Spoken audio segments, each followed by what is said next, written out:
Yang YouTube-nya Mbak Mita, yang sebelahnya tadi, yang anak tadi. Nah, pas. Ya, yang ini.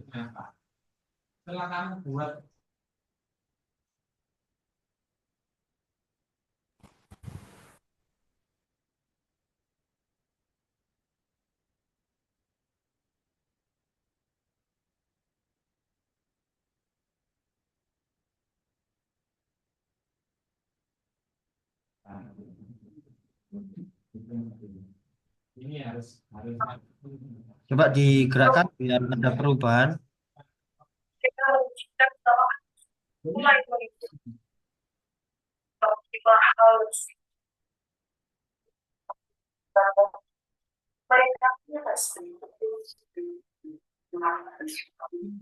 Dipercepat adegan selanjutnya di skip biar ada perubahan setting. Oke, ya itu.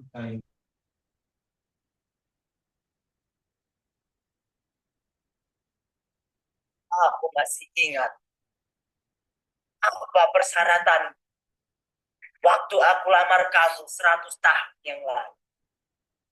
Ah, kamu paling demen mendramatisir apa yang kamu duga. Bukan apa yang terjadi nyata. Aku memilih melihat segalanya dari sudut yang terindah. Aku selalu ingat kamu dulu ingin punya anak 26 sebanyak jumlah abjad agar tak pernah kehabisan kata untuk bertegur sapa. Tara, Coba di skip lagi biar Apa melihat salahnya setting kalau yang berubah. tidak ada lampu lalu lintas, tidak Lagi ada pola lintas, menjelang akhir. berbahagia dari Lagi menjelang akhir di menit-menit terakhir.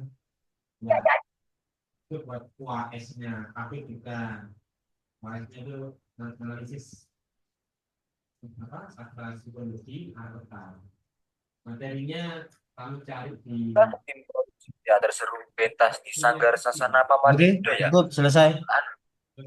Wijaya.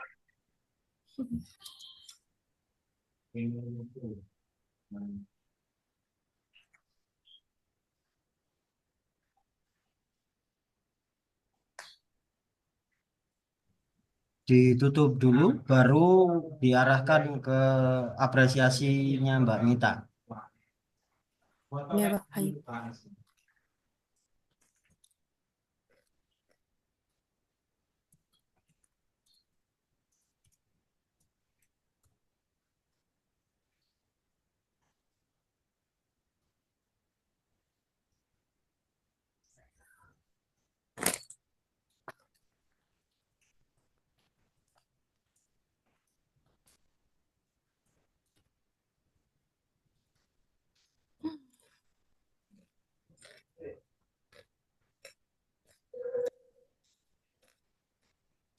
Baik, sudah terlihat.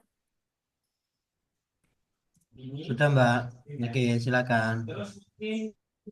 Ini menyampaikan analisis drama. Di sini saya mengambil drama yang berjudul Anak, karya dari Putu Wijaya. Drama Anak ini menceritakan tentang pasangan seorang tua, orang tua yang diperankan sebagai kakek dan nenek yang tidak mempunyai anak sampai di hari tuanya. Pementasan berawal dari obrolan singkat kakek kepada nenek tentang bagaimana dahulu memimpikan mempunyai anak, bahkan ingin mempunyai anak yang sejumlah abjad, yaitu 26. Lalu obrolan itu berujung pada kegelisahan menjadi orang tua yang mengurus anak dan beberapa yang terjadi dalam mengurus anak. Drama anak juga termasuk drama yang menyentuh hati dan memberikan pesan yang berharga tentang pentingnya pendidikan dan kasih sayang dalam membesarkan seorang anak.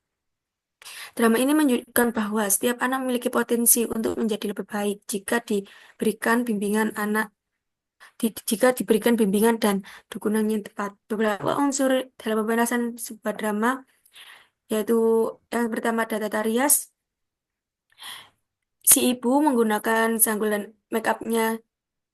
Ibu juga menggunakan sanggul dan kerudung yang kayak pasmina gitu, model zaman dulu dan tampilannya lebih sederhana. Si anak juga tidak begitu banyak berhias. dan menggambarkan anak yang pada zaman dulu banget.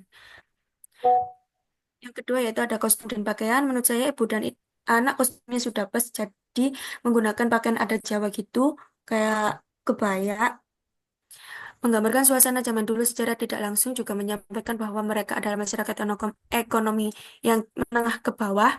Seorang anak tersebut juga jarang diceritanya juga jarang membeli jajanan dan beda dengan anak tetangga yang kaya raya dan bisa membeli apapun. Yang ketiga itu ada tata panggung. Drama tersebut terjadi di ruang tamu yang di dalamnya terdapat dua kursi dan dihiasi dengan beberapa benda seperti pada ondel jadul dan kayak radio gitu. Yang keempat ada tata bunyi. Untuk tata bunyi menurut saya juga pas mengiringi pada saat anak dan ibu berbicara itu sudah pas, tidak terlalu keras untuk musiknya. Yang kelima yaitu ada ekspresi. Ekspresi kedua pemeran juga sangat mendalami peran sebagai ibu atau sebagai anak. Ketika seorang ibu menyampaikan kegelisahan merawat seorang anak pada era zaman sekarang, dari nada yang semula rendah menjadi naik, ekspresi seorang ibu tersebut sangat mendukung. Keenam yaitu ada bahasa. Menurut saya bahasanya juga kalau di drama tersebut itu menurut saya cukup rumit untuk dicerna karena saya pribadi itu perlu melihat drama tersebut 3 kali atau 2 kali. Yang ketujuh ada tema, yaitu drama ini yang berjudul Anak itu bertemakan sulitnya membiayai atau mendidik seorang anak hingga menjadi anak yang dewasa yang baik.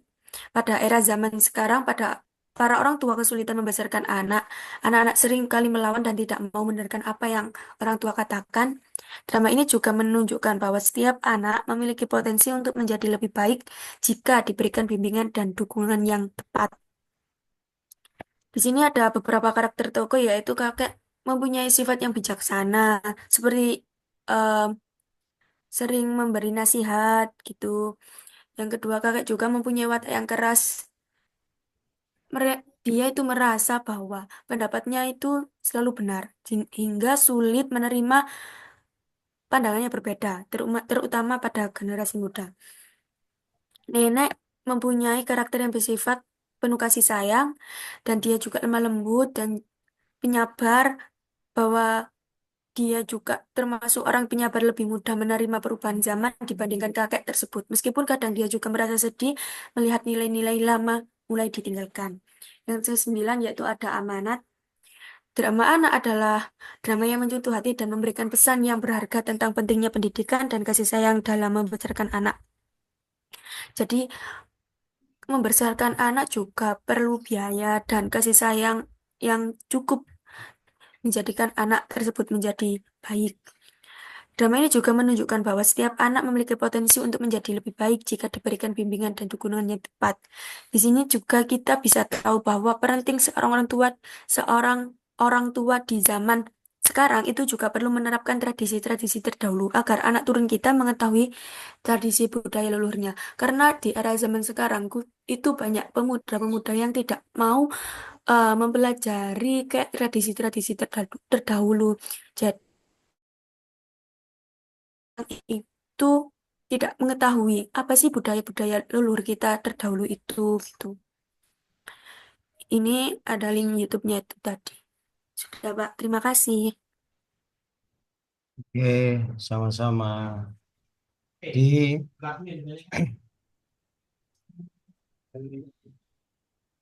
apa yang sudah disampaikan oleh Mbak Mita, suara saya kalau kameranya saya buka ini putus-putus apa tidak? Tidak, Pak. Tidak ya.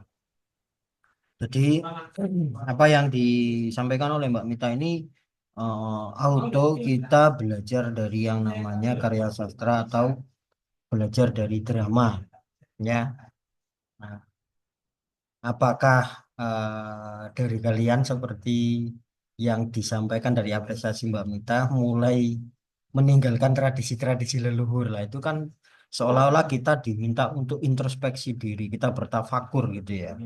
Bahwa bagaimana sih perjalanan hidup kita kayak gitu ya. Dari yang dilakukan Mbak Mita tadi, semoga nanti apa yang dilakukan apresiasi oleh Mbak Mita itu bisa menjadi bentuk introspeksi diri gitu ya. Oh, ternyata saya juga meninggalkan tradisi-tradisi seperti yang disebutkan dalam naskah drama tadi kayak gitu ya. Jadi itu loh yang pentingnya bahwa kita membaca karya sastra, kita melihat teater, kita mengapresiasi karya seni, kita bisa belajar dari pengalaman pengarang, pengalaman karya-karya dari para kreator ya, tanpa perlu kita mengalami sendiri. Jadi kita berpikir, kita diajak berpikir kayak gitu kan. Nah, oh ternyata kalau ada pengalaman hidup seperti ini, merawat anak misalnya disebutkan dalam naskah tadi itu ternyata juga butuh biaya. Oh berarti nanti kalau saya menjadi seorang anak supaya tidak begitu merepotkan, apa yang harus saya lakukan untuk membantu ya. Uang sakunya ditabung ya, sehingga nanti bisa buat beli buku, bisa bantu biar bayar SPP lah, itu kan sudah membantu ya, karena dari situ tadi disebutkan biayanya banyak gitu ya. Nah itu kan sebagai bentuk pembelajaran kita secara tidak langsung dari karya-karya yang kita apresiasi.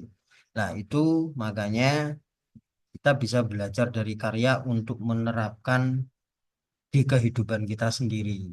Ya, menariknya di situ ketika kita mengapresiasi karya sastra atau drama atau karya-karya seni yang lainnya. Kita bisa belajar dari karya itu karena karya itu mengandung pandangan dunia dari pengarangnya, dari senimannya gitu ya, dari pengamatan atau yang dilakukan oleh seniman ataupun pengarangnya. Sehingga kita tidak perlu menjalani sendiri dulu untuk punya experience, untuk punya pengalaman ya. Jadi seperti itu. Kalau dari naskah tadi yang bisa kita pelajari bahwa itu kan anak kuliahan juga. Tadi dilihat di akun YouTube-nya itu semester 4 ya. Semester 4 jurusan bahasa Indonesia juga. Nah, itu anak semester 4 sudah diminta berperan menjadi kakek dan nenek. Nah, cara mendialogkannya itu kan juga mereka berupaya untuk menjadi tua. Ya, suara muda terus bisa menjadi suara orang tua kayak tadi, walaupun benar-benar nggak bisa menjadi suara orang tua ya, tapi setidaknya kan menyerupai. Ya, itu kan berlatih menggunakan jenis suara tenggorokan sini, ya, sehingga bisa berupaya menjadi orang tua kayak gitulah. Itu nanti akan dipelajari di semester 7 seperti yang saya kemukakan tadi di penyutradaraan dan pementasan. Nah, ada langkah-langkah seperti itu. Ya, ini pentingnya ketika kita mempelajari materi tentang sastra, ya.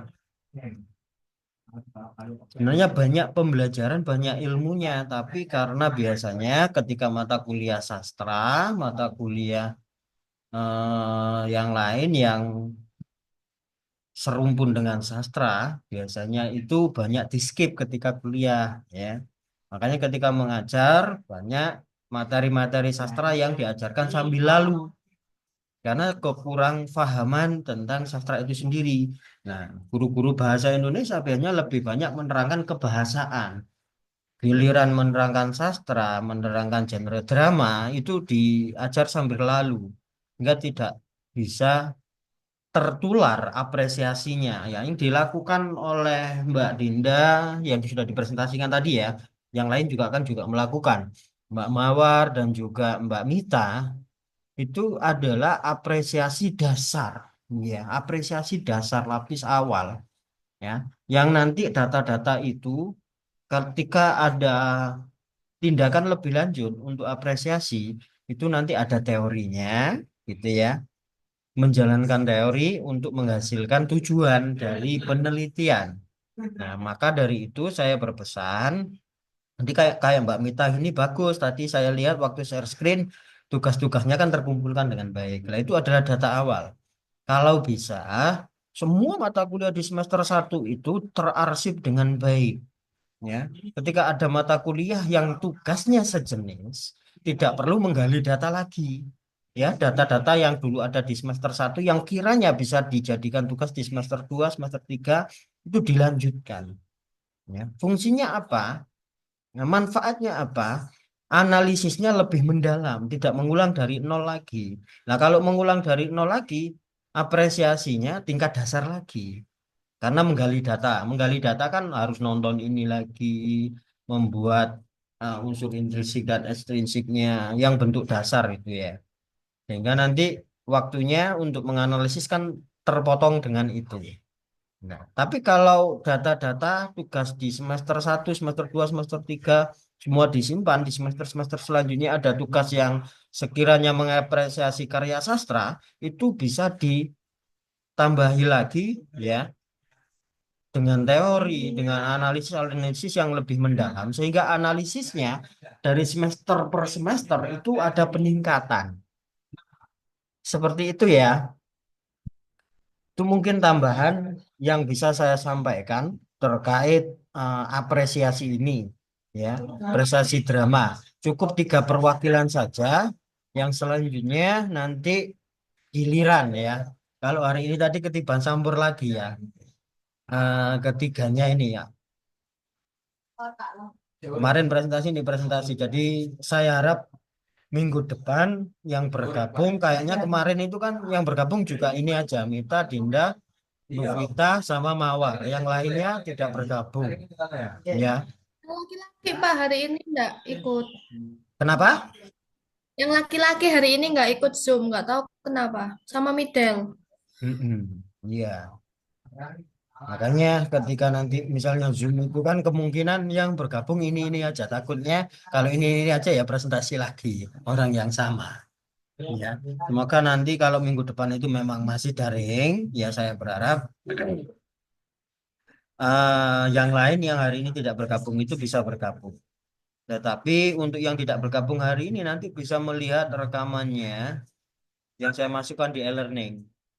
Yang minggu kemarin saya agak telat memasukkan e-learningnya, baru tadi pagi saya masukkan di e-learning. Jadi bisa ditengok, dikabarkan di grup bahwa buka e-learning pertemuan ke-12 hari ini, pertemuan ke-13 kayaknya ya. Ya hari ini. Jadi tinggal satu pertemuan saja minggu depan, yakni dengan materi sastra lisan. Sastra lisan yang sudah mulai banyak ditinggalkan seperti yang disampaikan Mbak Mita itu kan salah satu tradisi ya. Tradisi yang sudah mulai banyak ditinggalkan karena memang tradisi itu dianggap kuno, dianggap tidak keren. Padahal itu adalah jati diri atau kekuatan kita.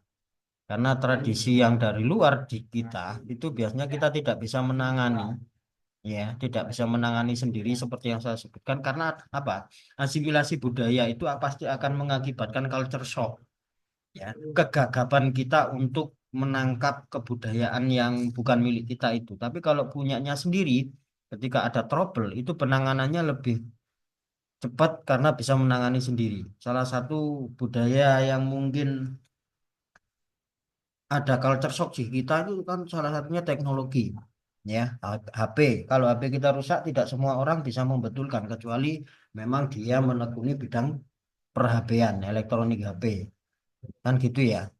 Tapi HP itu kan menyenangkan. Sehingga komunikasi tradisional banyak ditinggalkan, lebih baik komunikasi via WA lebih cepat. Gitu kan. Kita misalnya mau berkomunikasi rumahnya Malang, mau berkomunikasi dengan orang di Mojokerto, dengan adanya HP itu kan lebih cepat di telepon, di WA kayak gitu kan nggak perlu naik bus atau naik kendaraan pribadinya datang ke Mojokerto. Nah, itu kelebihannya, tapi juga ada kekurangannya. Semuanya pasti ada plus minusnya seperti itu.